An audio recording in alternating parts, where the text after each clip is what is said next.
Mike Tyson versus Ricardo Spain.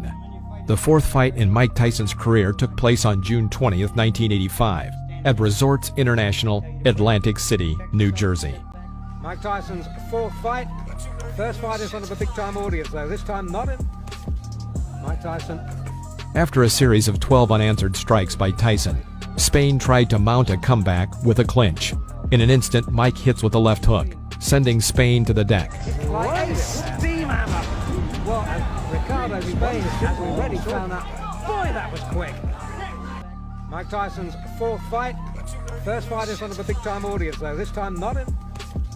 Mike Tyson. After a series of 12 unanswered strikes by Tyson, Spain tried to mount a comeback with a clinch.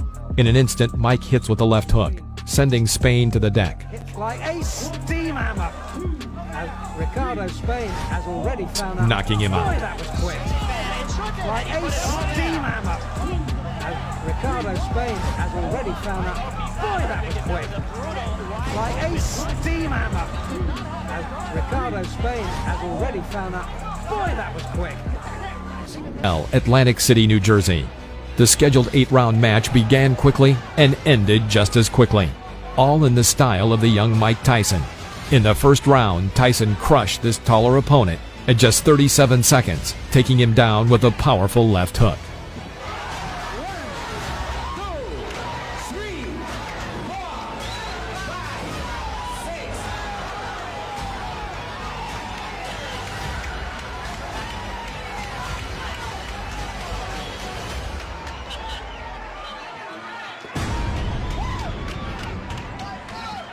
On November 13, 1985 in Houston, Texas.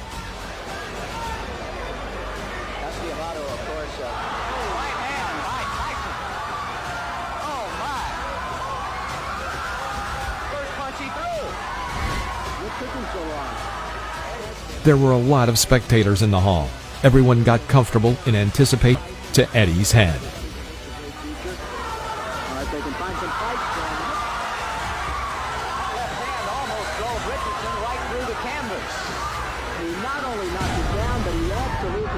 Scared and quickly got knocked out. But this does not detract from the effectiveness of Tyson's punches.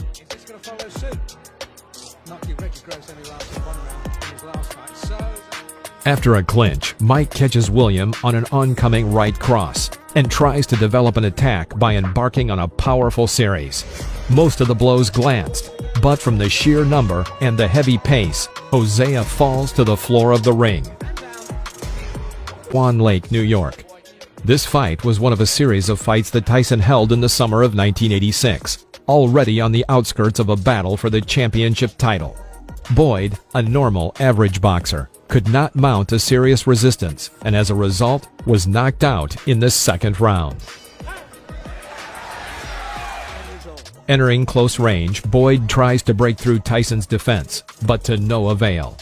Mike himself, having waited a moment, inflicted a powerful right uppercut, but the overshot missed. Tyson calmly walks up to him again and hits him with his crown right hook into Boyd's. Sam, show me what heavyweight throws punches back to it.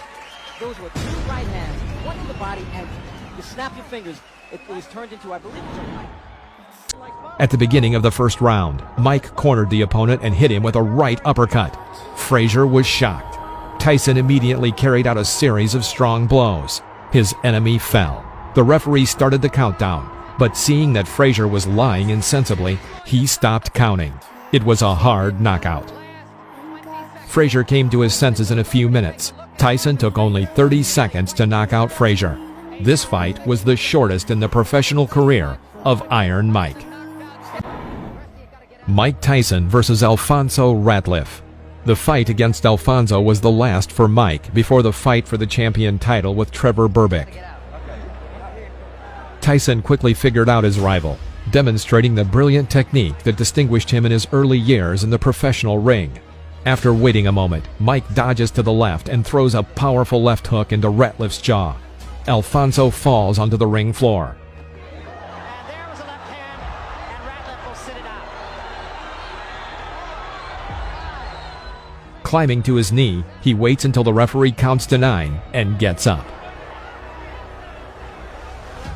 Mike Tyson rushes to finish and shoots a series of 8 hits. Ratliff finds some relief in a clinch. After the referee breaks the clinch, Tyson begins beating Ratliff near the ropes. Can the man finish? And Tyson has left little doubt about that so far. Right hand, that should be just about it.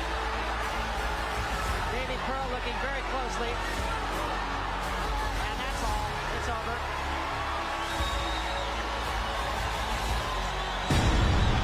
The bicycle had a flat tire. And the rider fell off.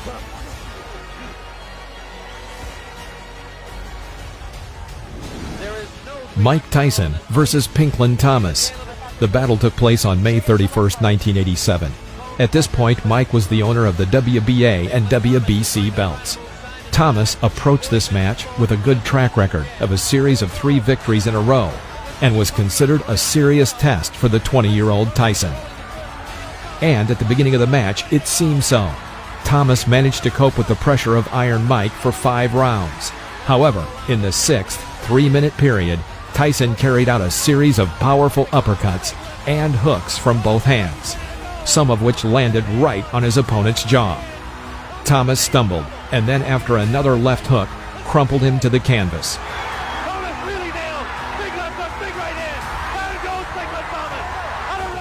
He did not have time to get up before the end of the count, and the referee stopped the match.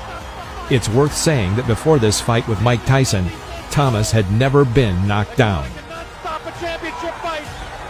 I think he counted him out.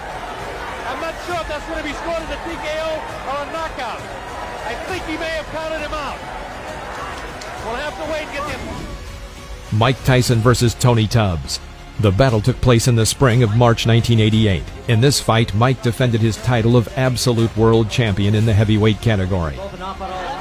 The fight did not last long, ending in the 2nd round with just one but very powerful left hook. Tubbs is hurt. Tubbs is hurt badly. It was a After such a devastating blow, Tubbs could not even rise when the judge counted to 10. jump in the ring. The fight is over. With stunning swiftness.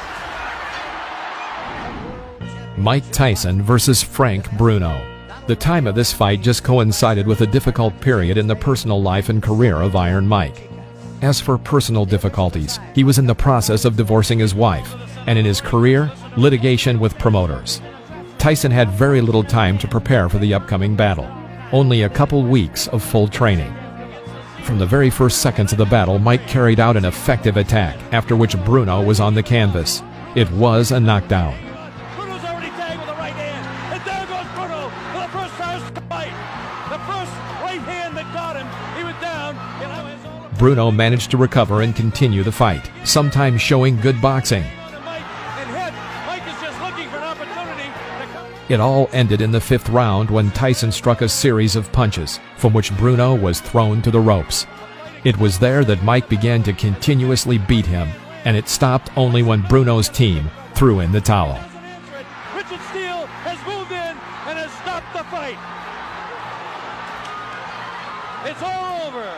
Michael Tyson wins on a 5th round TKO. Mike Tyson versus Donovan Ruddock. This was a very interesting and revealing battle.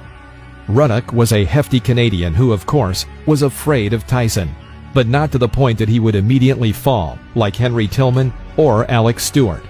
Most likely, Ruddock was a hidden left-handed person, that is, a left-handed person standing in an ordinary left-handed stance. In general, a good but very limited boxer.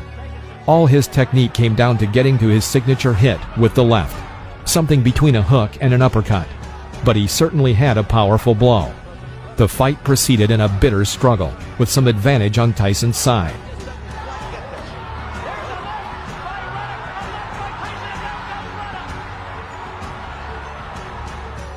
In the 7th round, he hit Ruddock's jaw with a left hook. Ruddock staggered and leaned on the ropes.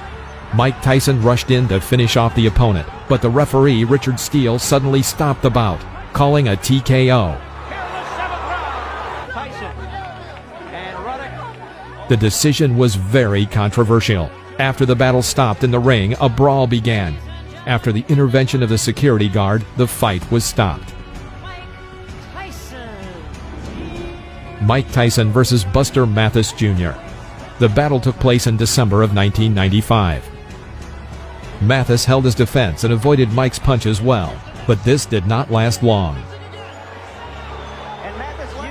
In the third round, Tyson sent Buster Mathis to the floor with a right uppercut. Mathis did not have time to rise before the count of 10, and the referee called a knockout.